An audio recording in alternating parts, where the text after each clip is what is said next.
Ce matin, nous allons parler d'un autre phénomène que nous, les Africains, vivons en diaspora, rencontrons avec nos frères restés en Afrique. Alors, ce matin, nous allons parler d'immobilier. Car comme vous savez, beaucoup de nos frères vivant en Europe font souvent cette erreur, oui, je vais dire cette erreur, de confier leurs travaux d'habitation et projets aux membres de leur famille. Moi, je dis que c'est une grosse erreur. Pourquoi? Parce qu'à cause de ça, à la fin, vous vous retrouvez dans les problèmes avec les membres de vos familles. Ce que moi je propose et ce que j'ai fait, qui a très bien fonctionné, c'est que lorsque vous avez des projets en Afrique, prenez la peine vous-même d'aller souvent sur place, réaliser vos projets. Vous allez parfois dire oui, et le billet d'avion qui coûte ceci, oui. Perdez en 5 ans, 6 ans, 6 000 euros et dormez tranquillement au lieu d'envoyer 20 000 euros, 50 000 euros et payer les 50 000 euros parce que vous avez estimé que je vais payer le billet d'avion et mon séjour. Le calcul est vite fait. Si vous réfléchissez ainsi, vous n'aurez que vos yeux pour pleurer. Donc ce que je propose moi, et qui fonctionne, je vous dis toujours, prenez la peine, faites vos réservations, prenez vos vacances, allez, pour le temps que vous avez, réalisez ce que vous pouvez réaliser et ensuite retournez. Vous concentrez une fois de plus pour pouvoir retourner l'année qui suit ou je ne sais pas, selon votre organisation. Vous pouvez aller tous les 6 mois, tous les ans, tout ce que vous voulez. Mais prenez la peine de vous déplacer vous-même. Parce que nous avons vu ici, sur les réseaux, où des gens sont venus pleurer, qu'ils ont fait confiance à certains membres de leur famille pour la construction de leur maison. Et sont arrivés, n'ont vu que du vent. Mais oui, et quand vous vous fâchez vis-à-vis de vos frères, de ces personnes-là, vous avez toujours quelque chose qui revient. Vos familles vont vous dire, donc tu veux tuer ton frère parce qu'il a mangé l'argent. Donc tu veux tuer ton frère, tu veux tuer ta soeur parce qu'elle a fait ceci. Oui, vous ne savez pas ce que les gens traversent en Europe pour avoir cet argent. Vous ne savez pas ce que les gens font en Europe pour avoir cet argent qu'ils vous confient pour la réalisation de leur projet. C'est la sueur du front comme on dit. Parce que beaucoup disent que oui, il faut que chacun arrive un jour en Europe pour voir ce qu'il y a ici. Parce qu'on croit que c'est trop facile. Ce n'est pas facile. Donc quand ton frère, ta soeur prend la peine de te dire, voilà 10 000 euros que je t'envoie pour l'achat de telle chose. Ayez peur de Dieu et faites ce pourquoi il vous envoie cet argent. Il dit, ayez peur de Dieu et dites oui.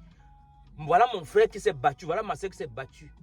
Il ou elle m'a envoyé 50 millions pour que je lui construise ceci. Ayez peur de Dieu et réalisez cela. Oui. Alors, c'est le message qu'elle va parler ce matin. N'oublions pas que les personnes qui nous rendent souvent service dans ces pays africains sont les personnes qui ne nous connaissent même pas, sont des tierces personnes qui viennent vers nous, qui nous observent et comprennent que nous sommes des personnes qui avons besoin de ce genre de service-là et qui nous aident. À 99%, nos proches, nos membres de famille nous ont toujours dessus. On va me dire, il y a des exceptions, comme dans toute chose dans la vie. Il y a des exceptions, comme dans toute chose. Il y a des membres de famille qui sont bien, qui peuvent tenir votre business et ça fonctionne. Là, je précise. On a encore des membres dans nos familles qui peuvent tenir nos business jusqu'à ce que ça fonctionne correctement. Il y en a, mais c'est une petite minorité comme ça. La plupart veulent seulement te voler. La plupart veulent seulement te voler. Une organisation, parce qu'on se dit que tu ramasses en Europe, parce qu'on se dit que tu ramasses et que tu as beaucoup.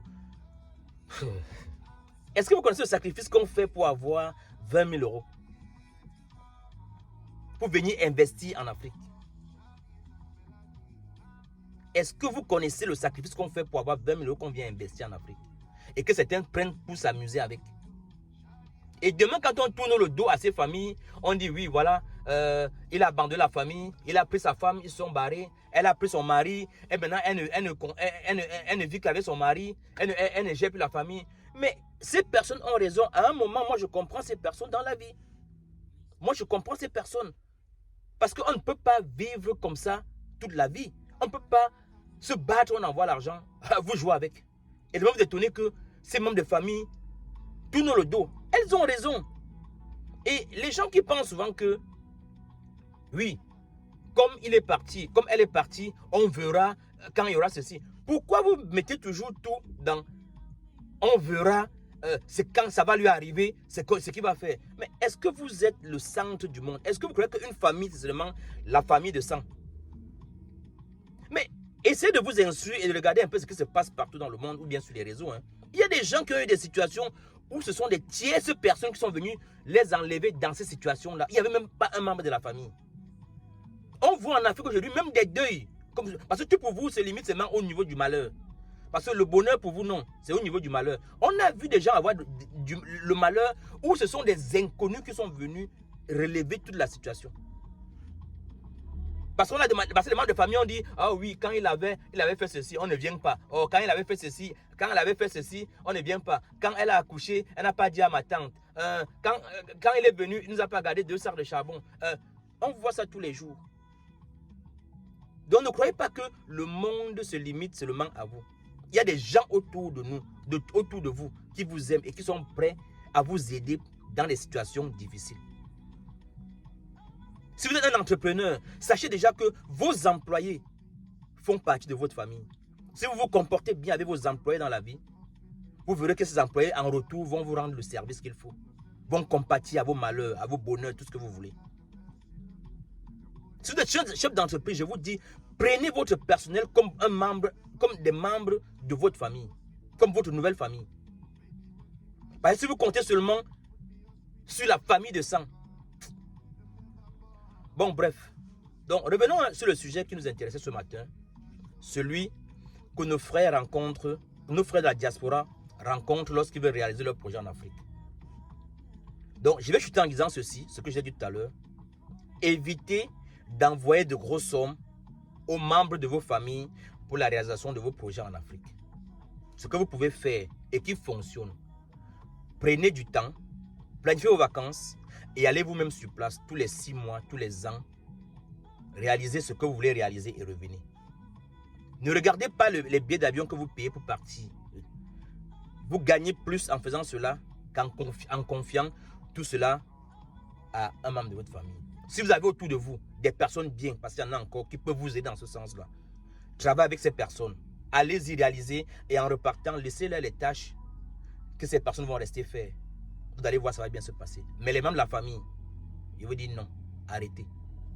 Ça va vous donner que des problèmes. Et à la fin, vous allez vous séparer de vos familles parce que vous avez dit ou fait quelque chose qu'il ne fallait pas.